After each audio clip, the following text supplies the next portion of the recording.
साधून आपल्या खेड तालुक्यातील राष्ट्रवादी काँग्रेस शरदचंद्रजी पवार या पक्षाचा एक तालुका अध्यक्ष या नात्यानं आमच्या महाविकास आघाडी आमचे सर्व सहकारी घटक पक्ष यांच्या उपस्थितीमध्ये आज आपण या ठिकाणी ही पत्रकार परिषद आयोजित केलेली आहे। प्रथमतः मी उपस्थित आपल्या सर्व पत्रकार बंधूंचं मनापासून हार्दिक स्वागत या ठिकाणी।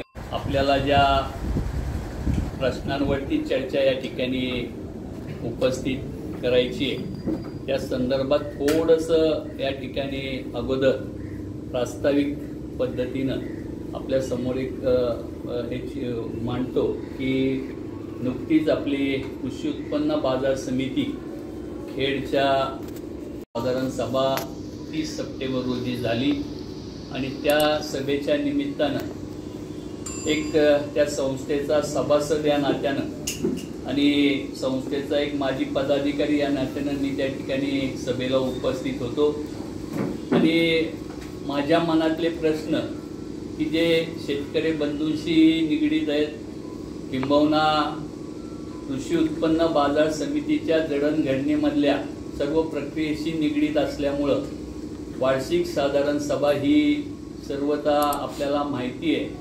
की वर्षामध्ये सभासदांच्या दृष्टीनं अतिउच्च सभा अशी समजली जाते की जेणेकरून त्या संस्थेचे सभासद हे मालक असतात आणि त्या मालकांना तो अधिकार असतो की संस्थेच्या एकूण जडणघडणीमध्ये त्याचा असणारा प्रवास तो अत्यंत चांगल्या पद्धतीने चाललाय किंवा काही त्याच्यामध्ये त्रुटी आहेत त्याच्यावर प्रकाश टाकण्याच्या दृष्टीनं खरं तर ती सभा आणि त्या सभेमध्ये गेलेले विषय चर्चेला गेलेले विषय हे त्या ठिकाणी किती महत्त्वाचे आहेत किंबहुना त्याच्या संस्थेच्या दृष्टीनं अधिकचं काय त्याच्यामध्ये आपल्याला संस्थेची सभासद या नात्यानं सुचवता येईल त्या दृष्टीनं खरं तर त्या सभेचं महत्त्व होतं। वार्षिक सर्वसाधारण सभेचे असणारे एकूण विषय पाहता त्या विषयाला अनुसरून काही प्रश्न उपस्थित केले आणि ते प्रश्न मी कुठल्या एखाद्या व्यक्ती किंवा संस्थेला कुठेतरी वेठीस धरायचं या दृष्टीने उपस्थित केलेले नसून आपल्याला माहिती आहे सर्वांना की कृषी उत्पन्न बाजार समितीची पदाधिकाऱ्यांची निवडणूक ही नुकतीच होणार होती, परंतु त्याच्यामध्ये काही कायदेशीर बाबीचा तांत्रिकदृष्ट्या अवलंब करून ती सभा ती पदाधिकारी निवड ही लांबवण्याचा प्रयत्न झाला आणि त्याचं मूळ कारण असं सांगितलं गेलं की ज्या 2 पदाधिकाऱ्यांनी राजीनामे दिले ते राजीनामेच त्या ठिकाणी त्या पदाधिकाऱ्यांचं म्हणणं आहे की ते आमचे नाही आणि म्हणून त्यांनी काहीतरी रिट पिटिशन दाखल केलं असं सांगितलं, परंतु त्याच्यावरती न्यायालयाने कुठलाही आदेश न देता तुमची पहिल्यांदा ती निवडणूक प्रक्रिया संपन्न होऊ द्या आणि नंतर तुमचं काय म्हणणं असेल ते कोर्टामध्ये आणावं अशा प्रकारच्या सूचना वजा किंबहुना त्यांना त्या ठिकाणी फेटाळण्यात आलं असं आमचं मत आहे। परंतु त्यांनी आज त्याचा आधार घेऊन राज्य आपल्या महाराष्ट्र राज्याचे जे पणन मंत्री आहेत त्यांची दिशाभूल करून त्या ठिकाणी असं दाखवलं की न्यायालयीन प्रक्रियेमध्ये आम्ही आहोत आणि त्यामुळं या निवडीला स्टे द्यावा आणि तशा पद्धतीनं त्या ठिकाणी शासनाच्या असणाऱ्या त्या पणन मंत्र्यांना वरतून प्रेशराईज केलं गेलं आणि त्या माध्यमातून तो आदेश त्या ठिकाणी काढण्यात आला आणि ऐनवेळी ती पदाधिकारी निवड थांबली गेली आणि म्हणून आमचं असं म्हणणं होतं जर खरंच ते पदाधिकाऱ्यांचे राजीनामे नसतील तर मग कायदेशीर बाबीचा त्या ठिकाणी उल्लंघन झालं का, मग निवडणूक निर्णय अधिकारी नेमला कसा गेला किंबहुना वरिष्ठ त्यांच्या असणाऱ्या खात्याकडनं ती निवडणूक लावण्याचा प्रोग्राम कसा दाखल केला गेला याचाच अर्थ असा आहे की त्या पदाधिकाऱ्यांचे म्हणणं चुकीचं आहे। जी निवडणूक आहे ती योग्यरित्या होती, परंतु त्याला त्या ठिकाणी राजकीय वळण देऊन तालुक्यातील लोकप्रतिनिधींनी या ठिकाणी त्या संस्थेचे ते संचालक म्हणून आपल्या स्वतःच्या ताकदीचा वापर जसा काही करून राज्य सरकारला वेठीस धरलं आणि ती निवडणूक प्रक्रिया लांबवली आणि म्हणून आम्ही तो प्रश्न विचारल्यावर त्यांना ते कारण नसताना काही ना काहीतरी त्यांना ते चुकीचं वाटलं म्हणून म्हणा, किंबहुना आम्हाला बोलून द्यायचं नाही म्हणून म्हणा, विषयांतर करण्याच्या दृष्टीनं त्या ठिकाणी सभेमध्ये त्यांच्या पद्धतीनं त्यांनी काही निर्णय घेतला आणि त्या निर्णयाला आमचा विरोध होता. आम्ही प्रथमपासून त्या ठिकाणी असं सांगितलं गेलं की बुवा ती जी काही सभा आहे 11चं टायमिंग असताना तुम्ही 12:15ला चालू करता, एका व्यक्तीची वाट पाहण्यासाठी तुम्ही वेळ घालवता, कोरम पूर्ण झालेला असताना तुम्ही त्या ठिकाणी ती सभा लांबवली, हाच मुळात चुकीचा संदेश आमच्यासारख्या सहकारात काम करणाऱ्यांना निश्चित आहे. आमच्यासारखे अनेक प्रतिनिधी त्या ठिकाणी उपस्थित होते आणि त्या सभेमध्ये आमच्यावरती कारण नसताना जे आरोप झाले त्या आरोपाचं प्रत्युत्तर देणं आम्हाला त्या ठिकाणी शक्य नव्हतं, किंबहुना आम्हाला ते दिलं गेलं नसतं आणि म्हणून मी आज ही पत्रकार परिषद या ठिकाणी आवर्जून आपल्या सर्व बांधवांना उपस्थित करून करण्याचा निर्णय घेतला. कुठल्याही कामाबद्दल मी त्या ठिकाणी वक्तव्य केलं नाही, किंबहुना पदाधिकाऱ्यांच्या कामकाजावरही वक्तव्य केलं नाही. शेतकऱ्यांच्या हिताच्या दृष्टीनं ती संस्था माझी पदाधिकारी म्हणून आम्हाला जे अपेक्षित आहे त्या कामकाजावर प्रकाश टाकण्यासाठी प्रयत्न केला, परंतु त्या ठिकाणी केवळ राजकीय असूयापोटी आम्हाला त्या ठिकाणी बोलू दिलं नाही. किंबहुना आम्ही बोललो म्हणून आमच्या असणाऱ्या काही ज्या विविध संस्था आहेत, सहकार चळवळीमध्ये मी अनेक वर्ष काम करतो आणि त्याच्यावरती भाष्य केलं गेलं. आम्हाला तर प्रथमतः असं सांगितलं की तुम्ही फक्त मीटिंगच्या अनुषंगाच्या विषयावर बोला आणि आम्ही मीटिंगच्या अनुषंगाने असणारा जो विषय संस्थेचा होता त्याच्यावरच बोललेलो असताना त्यांनी मात्र त्यांच्या भाषणामध्ये त्या विषयांतर करून आम्हाला त्या ठिकाणी आम्ही ज्या संस्थांवरती काम करतो त्याच्यावरती चुकीचं कसं आहे हे दाखवण्याचा प्रयत्न केला आणि म्हणून त्याच्यावरती सुद्धा त्यांनी जे भाष्य केलं ते सुद्धा समाजामध्ये चुकीच्या पद्धतीने केलंय. एक लोकप्रतिनिधी म्हणून अशा पद्धतीने चुकीचं वक्तव्य करणं आणि समाजामध्ये सहकारी चळवळीमध्ये काम करणाऱ्या संस्थांची बदनामी करणं हे एका दृष्टीने फार मोठा गुन्हा असं मी समजतो. त्यांना जर सहकारातली विशेषतः माहिती नसेल तर त्यांनी त्या ठिकाणी माहिती घ्यावी आणि माहिती घेऊनच मग बोललं पाहिजे. ते भाषा जी करताय की मी लोकप्रतिनिधी आहे, मी तालुक्याचा आमदार आहे, मला दिलीप मोहिते म्हणतात, ही जी काही धमकीवाजाची भाषा आहे ती भाषा इथून पुढे चालणार नाही.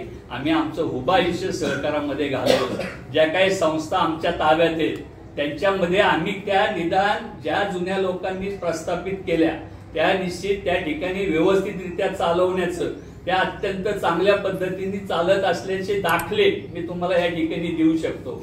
सगळे ऑडिट मेमो सहित त्या ठिकाणी कामकाजाचं कसं काम चालतं त्या सगळ्या कामकाजाच्या दृष्टीने तुम्हाला जर चुकीचं असेल तर त्या ठिकाणी तुम्ही निश्चित त्याची दखल घेऊ शकता. जर चुकीचं नसेल तर जो चुकीचं त्या ठिकाणी दाखवण्याचा प्रयत्न करतो त्यालाही त्या ठिकाणी जाब विचारला गेला पाहिजे ही आमची त्याच्यामधली भावना आहे. त्यांनी तालुका खरेदी विक्री संघाचा विषय काढला आणि तालुका खरेदी विक्री संघ हा 1947 त्याची स्थापना आहे आणि त्यावेळेच्या असणाऱ्या लोकांनी तो संस्था 10 रुपयाचे शेअर्स गोळा करून सर्वसामान्यांच्या भाग भांडवलावरती 10,000 भाग भांडवलावरती संस्था चालू झाली आणि शेतकऱ्यांच्या हिताच्या दृष्टीने लागणाऱ्या शेतीविषयक अवजार असतील, शेतीविषयक साहित्य असेल, शेतीविषयक खत व्यवसाय असेल, शेतीविषयक औषधाची विषय असेल, किंबहुना त्या संस्थेच्या पोटनियमाला अनुसरून कामकाज त्या ठिकाणी केलं जातं. त्याच्यामध्ये त्या संस्थेचा विक्री खरेदी विक्री हा मूळ व्यवसाय, त्याचबरोबर पोटनियमाला अनुसरून जागा भाड्याने घेणे, जागा भाड्याने देणे या सर्व गोष्टी त्या ठिकाणी चालतात आणि त्या कायदेशीररित्या कायद्याच्या सगळ्या चाकोरीत धरून त्या ठिकाणी चालू आहेत असा आम्ही या ठिकाणी दावा करतो. त्यांना त्याच्यामध्ये आज तागायत का दिसलं नाही. दुसरी गोष्ट मी त्यांना त्याच सभेमध्ये छेडलं की तुम्ही ज्या सहकारी संघाविषयी बोलता त्याच्यावरती तुमचे सहकारी त्या ठिकाणी आज गेले 5 वर्ष त्या ठिकाणी चेअरमन म्हणून काम करतायत आणि ते चेअरमन म्हणून नुसतं काम करत नाहीत तर त्या संस्थेची असणारी निवडणुकीचा काळ हा लक्षात जर घेतला तर 17 ते 22 असा त्या निवडणुकीचा काळ होता. त्याच्यामध्ये नंतर 22च्या नंतर आजपर्यंत 24 पर्यंत त्याला त्या निवडणुका झाल्या नाही. त्या निवडणुका न झाल्याची कारणं जी आहेत ती त्या ठिकाणी महत्वाची आहेत.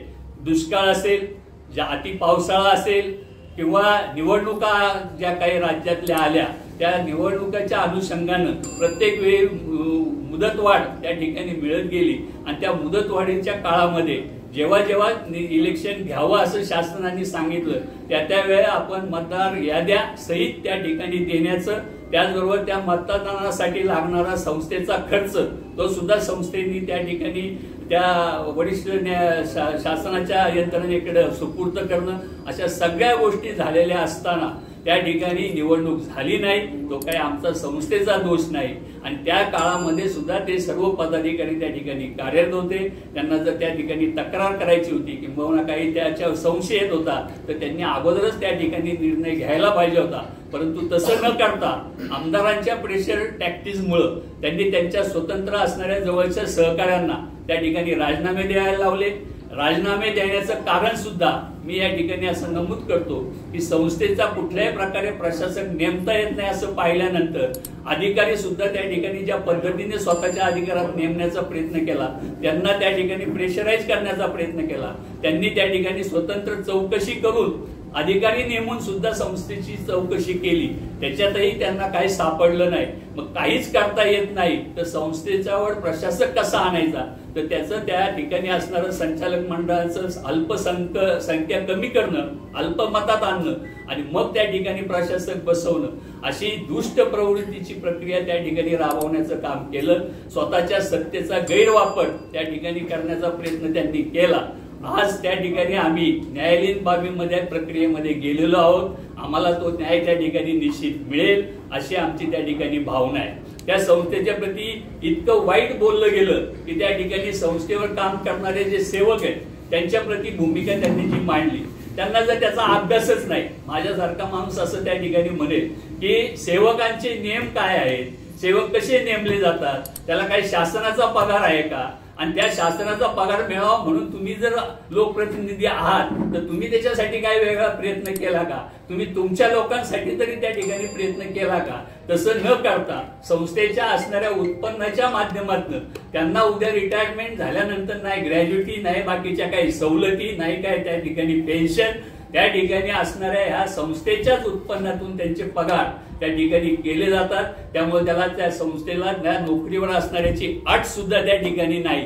ही जर माहिती आपल्याला जर नसेल तर आपण लोकप्रतिनिधी म्हणून म्हणायच्या लायकीचे सुद्धा नाही असा माझा त्या ठिकाणी ठाम त्यांना या ठिकाणी माझं म्हणणं आहे. तुम्ही कुठल्याही प्रकारे संस्थेवर आजपर्यंत तुम्ही म्हणता आम्हाला कधी बोलवलं नाही. तुम्ही साधे त्या संस्थेचे सभासद कोण असतं हे सुद्धा जर तुम्ही माहिती घेतली नसेल, तुम्ही त्या संस्थेचे मोहितवाडी सोसायटीचे प्रतिनिधी म्हणून कधी त्याच्यात प्रतिनिधी म्हणून आलात का, तुम्ही त्याच्यामध्ये येऊन तुमचे म्हणणं कधी आम्ही जसं भर सभेमध्ये येऊन काही प्रश्न विचारले तसे तुम्हाला विचारायचे असते तर तुम्हाला कुणी अडवलंय, पण तुम्ही तो सुद्धा प्रयत्न केला नाही. तुम्ही बाकी फक्त दोष ठेवायचं काम केलं. त्या ठिकाणी सेवक संचालक मंडळाने जे निर्णय घेतले त्याच्या माध्यमातून आज तागाय त्या ठिकाणी जे काम केलं जातं, सेवकांच्या पगारावरती सुद्धा ते उत्पन्नाच्या दृष्टीने कसे पगार वाढवायचे हे सुद्धा सगळ्यांच्या विचाराने केलं जातं. ते करून सुद्धा त्या ठिकाणी त्याला सुद्धा मान्यता ही वार्षिक साधारण सभेमध्ये सर्व संचालक मंडळाच्या माध्यमातून सभासदांच्याही मदत घेऊन त्याला मान्यता घेऊन तो कारभार केलेला आहे.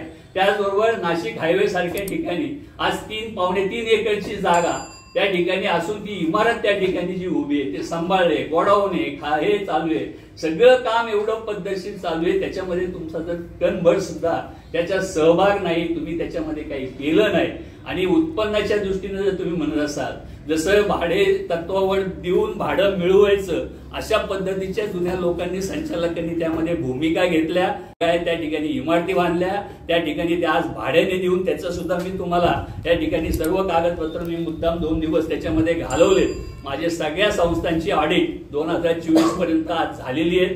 अत्यंत सक्षम पद्धतीने ऑडिट झालेले आहे. ऑडिटमध्ये कुठल्याही प्रकारचे दोष नाहीत आणि असं असताना तुम्ही त्या संस्थांवर नाहक बदनामकारक शब्द वापरलेले त्याला सुद्धा तुम्हाला आज ना उद्या सामोरं जावं लागेल. आम्ही सुद्धा या ठिकाणी काय आमचे केस कशाने पांढरे झालेत वेगळ्याने असं काही नाही. आमचे सुद्धा वयामानाने आज सुद्धा त्यांनी असं समजू नये. त्यांना ज्या भूमिकेत ते आज आहे त्यांनी 2004 लक्षात ठेवावं. त्यावेळेची परिस्थिती जेव्हा तुम्हाला या पक्षाच्या माध्यमातून संधी मिळाली त्यावेळेला तुमच्या बरोबर कोण होतं. नारायणप्पा पवारांसारखा माणूस त्या ठिकाणी जर आपल्या खेड राजगुरुनगरमध्ये आमच्यासारख्यांनी यांना सातकर गटांनी जर साथ दिली नसती तर नारायण पवारांनी यांची कधीच तंदुरी करून खाल्ली असती, असा माझा स्वतःचा दावा आहे. आणि त्यामुळं आमचं म्हणणं आहे, आमची जी तळतळ आहे, आम्ही तुम्हाला संधी दिली, तुम्ही आमच्यावर काय उपकार केले? तुम्ही त्या दिवशी त्या भाषणात उपकाराची भाषा केली. मला सभापती त्यांनी नाही केलं हे मी तुम्हाला या ठिकाणी आवर्जून सांगतो. मला सभापती करताना त्यांच्या मनात सुद्धा इच्छा नव्हती. त्यांना रमेश राळ्यांना सभापती करायचं होतं, पण माझ्या एका जिल्ह्याच्या निवडणुकीमध्ये मला अजितदादांच्या पर्यंत जावं लागलं. मला त्या भूमिका त्या ठिकाणी यांनीच करायला लावल्या. मी त्यांच्यापर्यंत गेलो तेव्हा त्या बाकीच्या गोष्टी सॉल्व्ह झाल्या आणि अजितदादांच्या पुढे ठरलं मला सभापती करायचं. बॉल यांच्या चेंडू यांच्या हातात दिला, यांनी तो कसा टाकायचा यांच्या हातात होता. त्यांना रमेश राळ्याला करायचं असतं तर त्यांना तेही करता आलं असतं, पण त्यांना नाईलाज तो माझ्यासारख्याला करावं लागलं. आणि मला केल्यानंतर मी माझ्या कार्यकालात ते म्हणले तुम्ही काय दिवे लावले? अहो मी काय दिवे लावले हे तुम्हीच तुमच्या तोंडाने तुमच्या जवळच्या सहकाऱ्यांना सांगितलं की त्याच्या इतका सक्षम, त्याच्या इतका पारदर्शी, त्याच्या इतकं माहिती असलेला माणूस सभापती म्हणून त्यांनी केलेलं काम उल्लेखनीय असं तुम्हीच तुमच्या तोंडाने सांगितलंय. मग हे चुकीचं आहे का काय आहे? ते आम्हाला दिवे लावले म्हणता. आमच्याकडून कुठली चूक झाली ती निदर्शनास आणून द्या. मग आम्ही त्या ठिकाणी राजकारणात सुद्धा राहायचं नाही हे सुद्धा आम्ही ठरवू शकतो. पण तुम्ही काल जे बोलले की मी गेल्या वर्षी मला गेल्या पंचवार्षिकला म्हणले की माझी शेवटची वेळ आहे. अहो तुम्हाला लाज वाटली पाहिजे. तुम्हाला जर ती शेवटची वेळ आहे तर तुम्ही कालच्या पुरवणीच्या भाषणात सांगता समाजाच्या याची इच्छा आहे की त्यांना मंत्री करायचंय. तुम्ही समाजाच्यासाठी मंत्री व्हायचं तर उद्या महायुतीचं सरकार पहिलं आलं पाहिजे, तर तुम्ही मंत्रीची स्वप्न पहा. तुम्हाला आता तुमच्या पायाखालची वाळू सरकलेली आहे आणि म्हणून तुम्ही अशा पद्धतीने वेगळे स्टेटमेंट करता. आणि ती स्टेटमेंट करताना तुम्ही दुसऱ्याकडे म्हणले त्यावेळेला की तुमच्याकडं एक बोट आणि माझ्याकडे 4 बोटे असं समजता. अहो तुमच्याकडे ते पण तेच आहे. तुम्ही काचेच्या घरात राहून दुसऱ्यावर दगड मारायचं काम करता. ते आता थांबवा. तुमचं काल परवा सुद्धा MIDC जाती म्हणल्यावर कालचा नवीन एखादा होतकरू नवीन चेहरा जेव्हा समाजात येतो त्याच्यावर सुद्धा तुम्ही आगपाखड केली. त्याच्या असणाऱ्या नातेवाईकावर तशीच आगपाखड केली. तुम्हाला समाजामध्ये हा अधिकार दिला कोणी? तुमची ही जी मस्ती आहे, तुम्ही 2004ला काय होते आणि आज तुम्ही 2024ला काय आहे? तुम्ही आता म्हणताय मी एक पैसा खाल्ला नाही. तुमची सगळी जर प्रकरणं काढली, तुम्ही टक्केवारी हे चालवता. तुमचे लाभार्थी तुमच्या जवळ आजपर्यंत असे बाजूबाजूला फिरतायत आणि त्या लाभार्थींच्या सभागृहामध्ये माझ्या मागे एक सुद्धा माणूस नव्हता. मी एकटा तिथं आलो पण एकाची सुद्धा हिंमत झाली नाही मला थांबवण्याचं. माझे सहकारी मला म्हणले तुम्ही एकटे कशाला गेले? आम्हाला का नाही सांगितलं? पण ती वेळच तशी नव्हती. मला असं सांगितलं गेलं आजची सभा आहे, मला ते कोण सुद्धा पाहायला जायची इच्छा नव्हती. पण मी काय गेलो? संस्थेच्या हितासाठी, संस्थेच्या झालेल्या चुकीच्या निर्णयावरती प्रकाश टाकण्यासाठी. आपण सभासद म्हणून आपला हक्क त्या ठिकाणी मांडला पाहिजे, तेवढ्यासाठी मी त्या ठिकाणी गेलो आणि ती भूमिका त्या ठिकाणी मांडली. मी त्यांच्या कुठल्याही कामकाजावर वेडवाकडं बोललो नाही, त्यांच्या सहकारी पदाधिकाऱ्यांवर वेडवाकडं बोललो नाही. तरी सुद्धा माझ्या वैयक्तिक आणि मी काम करत असलेल्या संस्थांवर ते अशा पद्धतीने बोललेत आणि असं म्हणले मला दिलीप मोहिते म्हणतात. मी पण म्हणतो मला हिरामन सातकर म्हणतात. तुम्ही पाटील असाल, मी पण पाटीलच आहे, पण मी तुमच्यासारखा गद्दार पाटील नाही. तुम्ही शरद पवार साहेबांना सोडलं आणि स्वतःच्या स्वार्थाकरता दुसरीकडे गेले. नुसते दुसरीकडे गेले नाही तर आज सांगताय मी ही कामं केली ती कामं केली. कुणाच्या पैशातून केली? आमच्या सर्वसामान्य मतदार बंधू भगिनींचा कराचा पैसा हा शासनाकडे जातो आणि तो पैसा आणण्याचं काम तुम्ही केवळ अजितदादांच्या जवळचे म्हणून काही जरी स्वतःचा व्हेटो वापरला असं जरी म्हटलं, पण ते पैसे आणून सुद्धा तुम्ही कशा पद्धतीने लाभार्थींना दिले आणि स्वतः कशी आपली घरं भरली हे सांगायला अजूनही आम्हाला वेळ आहे. मी मागच्या वेळेला सांगितलं होतं, आपल्याला आठवत असेल पत्रकार बंधूंनो, की ज्या वेळेला त्यांनी माझी तालुका अध्यक्ष म्हणून निवड झाली त्यावेळेला ते म्हणले यांच्या मागे कोण आहे? नक्की माझ्या मागे कोण नव्हतं. ती परिस्थिती तशी नव्हती, पण मी आज हक्काने सांगू शकतो ती परिस्थिती आम्ही निर्माण केली. माझ्याबरोबर माझे सगळे सहकारी, माझे घटक पक्षाचे सगळे सहकारी हे माझ्याबरोबर आले आणि त्याच्यातून तुम्हाला लोकसभेचं चित्र त्यावेळेला दिसलं असेल. हाच खेड तालुका अनेकांना डोक्यावर घेणारा तालुका, तो अनेकांना पायाखाली सुद्धा कसा घेतो, हे खेड तालुक्याचं वैशिष्ट्य आहे. आणि हे सातकर गटालाच फक्त या ठिकाणी सांगण्याचा आणि बोलण्याचा अधिकार आहे असं मी समजतो. आम्ही अजूनपर्यंत कधी कुणाच्या शेपटावर पाय दिला नाही. तुम्ही आमच्या शेपटावर पाय दिलाय. आणि ते तुम्ही म्हणले मला, आम्ही आणलं, तुम्ही सुरुवात केली, मी शेवट करतो. आम्ही उलट म्हणतो की तुम्ही आता सुरुवात केली, आम्ही त्याचा शेवट करणार. तो कसा करणार, तो आता उद्याच्या याच्यामध्ये तुम्ही आता जात्यात आले, तुम्ही कालपर्यंत बाहेर होते, जात्यात आल्यावर काय होतं ते आता तुम्हाला कळालं असेल. आणि उद्याच्या भविष्य काळात ठीक आहे, आमचे हे सगळे सहकारी एक मुखाने एक विचाराने आम्ही एक संघ राहू.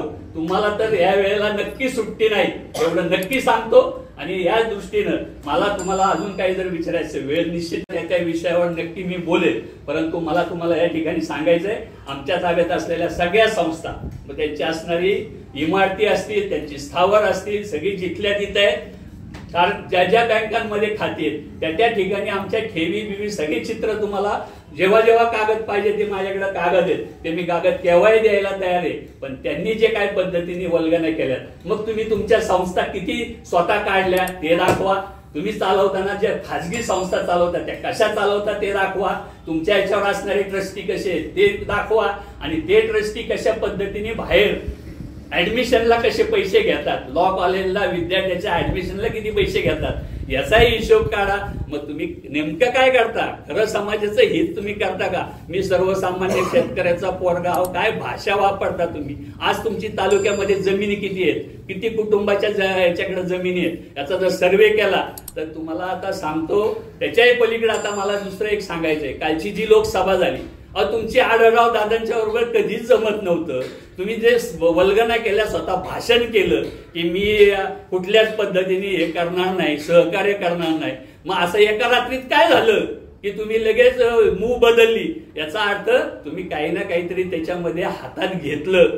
आढळराव दादांचं तुम्ही काही ना काहीतरी घेतल्याशिवाय आढळरावांच्या जवळ गेले नाही. आणि मग आता नंतर इलेक्शन झाल्यानंतर तरी तुमचं सूट आहे का, हे सगळं आम्हाला समाजाला दिसतंय. आणि ते दिसत असताना आमच्यासारखा खाम ठोक कार्यकर्ता, मी असं म्हणणार नाही मी नेता नाही, आणि यांनी मला काय मदत केली, यांनी एक काळीची मला मदत केली नाही. सभापती केवळ अजितदादांच्यामुळं आजही मी अजितदादांना मानतो, कारण ते आमच्याच पक्षाचे घटक पक्षाचे जरी नेते होते, काही कारणाने तुमचं त्यांचं वरच्या पातळीवर बिनसलं असेल, पण दादांच्या बाबतीत आम्ही पण कधी नाही. आम्ही पक्ष म्हणून आम्ही पक्षही सोडला नाही.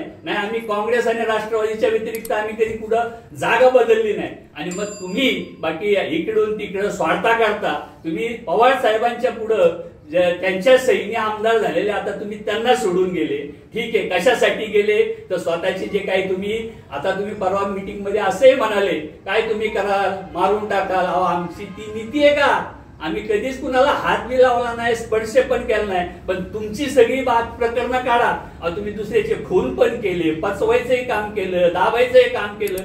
तुमच्यावरती असणाऱ्या केसेस उठवायचं काम पवार साहेब जर नसते तर तुम्ही नक्की जेलमध्ये असते. एवढंच मी या ठिकाणी खामठोक सांगतो. आणि माझ्या नादी लागला तर मी तुम्हाला सोडणार नाही, एवढंच या निमित्तानं सांगतो. अनेक प्रकरण आहेत, त्या प्रकरणावरती प्रकाश टाकायची वेळ आली तर समोर बसा म्हणावं, त्याच्यावरती विचार करायची, बोलायची हिंमत हिरामन सातकर मध्ये आहे. अजून तर माझे लई मागे हितचिंतक माझे नेते ज्येष्ठ मंडळी आहेत, ती जर आली ना तर पळता होईल थोडी होईल, एवढंच सांगतो. आणि या ठिकाणी तुम्ही सर्वजण आलात, मी तुमचं मनापासून स्वागत करतो. फार लांबचं आहे, मला जे मिळायचं ते माझ्या वडिलांच्या पुण्याईने मला सगळं मिळालेलं आहे. आणि मला आता कशाची अपेक्षा नाही.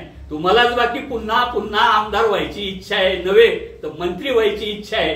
नक्की तुमचं मंत्रीपद तुम्हाला जर मिळणार असेल तर आमच्यासारख्याच्या शुभेच्छा आहेत. परंतु असं समजू नका, महायुतीचं सरकार हे आल्यानंतरची स्वप्न तुम्ही पाहताय. या ठिकाणी तालुका हा नाबर नाहीये, तालुका हा निश्चित पुढच्या भविष्यामध्ये तुम्हाला त्याची जागा दाखवून दिल्याशिवाय राहणार नाही. एवढंच बोलतो आणि या ठिकाणी थांबतो. धन्यवाद. सभापती म्हणून ती तपासला का सगळं, आता ते खरं तर टेक्निकली तो सभापती नाही, ते बसतच नव्हते. मी सभापती तो टेक्निकली नव्हताच. सभापती कसं काय राजीनामा दिलाय ना, तो कसा काय सभापती काय चालू शकतो? त्याच्यावरती स्थगिती दिलेली, स्थगिती निवडणूक येऊ दिली, तिथं राजीनामा नाही. राजीनामा त्यांचा स्वीकार तुम्ही प्रशासन बसवलं पाहिजे. हो, मी ती सभा सचिवाधिकरण आता आम्ही नेमकं उच्च न्यायालयात सगळे तुम्हाला सांगतो अनावधाने त्या ठिकाणी आलो आणि सगळ्यात मी सगळे होते मी तुमच्या सगळ्यात महत्वाची गोष्ट माझ्या डोक्यात सर तर मला काय तिथे हे पण नाही, पण मला असं सांगितलं गेलं की ह्या गोष्टी आहेत, आपण नाही गेलो तर ते बोलायला कोणतरी पाहिजे. मी माझ्या अनेक सहकार्यांचे मला फोन आले किंवा तुम्ही असं पुस्तक एकटे जाता, तुम्ही आम्हाला का नाही सांगितलं, आम्ही तुमच्याबरोबर. आणि नक्की माझ्या पाठीमागे जर तशी यंत्रणा असती तर तुम्हाला चित्र वेगळं दिसलं असतं सभेचं त्या ठिकाणी. ठीक आहे. जो काही कोर्टाचा निर्णय, तो निर्णय आज दुपारी 3:30 वाजता तो जाहीर झालेला आहे. आपली निवडणूक 10 तारखेला त्या ठिकाणी कोर्टाने निश्चित केलेली आहे. त्याच्यामुळं पुढच्या 8 दिवसामध्ये ह्या तालुक्यातले राजकारण जे आहे ज्या पद्धतीने चालू आहे, ज्या प्रकारे दमदाटीची भाषा ही लोक करतात, त्यावेळेस इथली जनता, इथले सभासद निश्चितप्रमाणे ती जागा दाखवल्याशिवाय राहणार नाही. आणि ही निवडणूक येत्या 10 तारखेला निश्चितप्रमाणे होणार आहे. कोर्टाने त्यांनी ज्या मागणी केल्या होत्या मंचांवरती पण त्यांनी ताशेरे ओढलेले, हे एवढ्या चुकीचं झालं. अर्धा तास आर्ग्युमेंट झाली त्याच्यावरती. आर्ग्युमेंट होऊन एका झटक्यामध्ये कोर्टाने निर्णय दिला की हा जो निर्णय घेतला होता हा निर्णय एवढा चुकीचा निर्णय, आमची दिशाभूल का केली याचा प्रश्न कोर्टाने पहिला त्यांना सरकारला विचारला. आणि सरकारी वकिलांनी त्यांना टाईम मागितला की ह्याच्यावरती आम्ही तुम्हाला कन्क्लुजन देतो, परंतु कोर्टाने ही कुणाचं ऐकून घेतलेलं नाही आहे. आणि त्याच्यामुळं कोर्टाने 10 तारीख ही निश्चित केलेली आहे. येणाऱ्या 10 तारखेला दूध का दूध पाणी का पाणी हे जरूर होणार आहे. त्या दिवशी 10 ऑक्टोबर दुसरी गुड न्यूज देतो. आता मला पाचारणे सरांचा आपलं सुरू व्हायच्या आधी फोन आला. आमचं आज हिअरिंग होतं, याला आमचे दोन्हीही निर्णय आमच्यासारखे झाले कॉलेजचे. तिथं सुद्धा खाली पुन्हा फेटाळले. हायकोर्टात आमच्यासारखा निकाल लागला आणि इथे आता तो निकाल लागला. म्हणजे ते सुद्धा कृत्य यांनीच करायला लावलं आणि त्या काय कृत्यातनं सुद्धा फलित आता सगळ्या पत्रकार बांधवांना सांगतो आज घटस्थापना आहे. अण्णा काल मला म्हणजे ते पत्रकार परिषद घेऊ, मी अण्णांना आमोशा आहे. आणि आम्ही आमच्या काही बरीचशी मंडळी मुंबईला होतो पक्षाच्या कामानिमित्त. अण्णांना म्हणलं आपण घटस्थापनेच्या दिवशी, कारण आपण कनेरसरच्या एमआयच्या आपल्या तालुक्यामध्ये स्थान आहे, तर घटस्थापनेच्या दिवशी आपण हा चांगला विजयाचा घड भरू. आणि सुदैवाने तुम्ही सगळे इथं असतानाच मला फोन आला, मला ते राहुलं नाही, मी सुधीर शेट्टीला म्हणलं हा म्हणजे हायकोर्ट मधून लगेच फोन आला की 10 तारखेला निवडणूक ती लागलेली आहे, मरण लांबवता येतं, मृत्यू आढळतात. त्यामुळं त्याच्यामध्ये दुसरा काही तुम्ही पळावाटा काढणं हे काढणं, आडनाव बदलून निवडणूक लढले. सभापती लिंबोरे पाटील आहेत, त्यांनी लावला. आता स्वतः दिलेल्या राजीनाम्याला सुद्धा म्हणले ही माझी सही नाही. राजकारण तुम्ही मी मेली गेली 20 वर्ष आलं माझ्यासारख्या कार्यकर्ता राजकारणात, सगळी मंडळी राजकारणात 2-2 पिढ्या राजकारणात केलेलं आहे. पण कुठेतरी नीतिमत्ता, कुठेतरी प्रामाणिकपणाचं अधिष्ठान हे राजकारणाला समाजकारणाला असलं पाहिजे.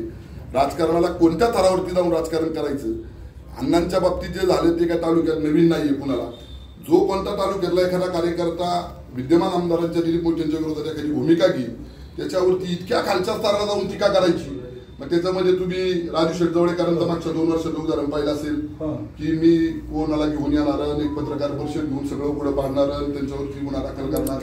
त्याच्यानंतर भगवान शेठ पोकरकरांच्या बाबतीत कोणता तो कायदा काहीतरी कायदा नावही नाही सांगता येत आमच्या, त्या कायद्याअंतर्गत गुन्हा दाखल करणार.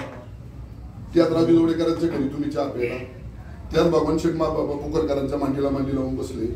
राजकारणामध्ये एखाद्या विरोधात गेले की त्याला इतकं टार्गेट करायचं, परंतु इतरांच्या बाबतीत तुम्ही केलं ते आमच्यासारखा समजू शकतो.